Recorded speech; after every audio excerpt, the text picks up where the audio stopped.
ఆదికాండం గురించి చెప్పుకుంటున్నాం కదండీ! అసలు ఇజ్రాయేలీలు ఎందుకు ఐగుప్తు దేశంనకు వచ్చి అనేక బానిస పనులు చేయాల్సి వచ్చింది?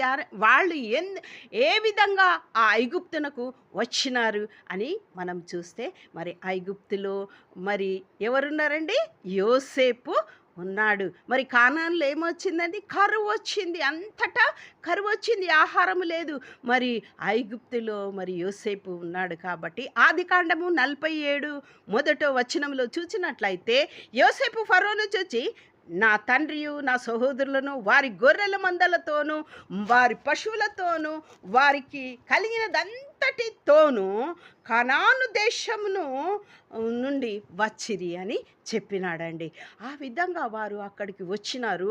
తర్వాత ఆ ఫరో రాజు తర్వాత వేరే రాజులు వీరి విస్తరణను చూచి వీరి పట్ల అంటే వారి విస్తరణ వలన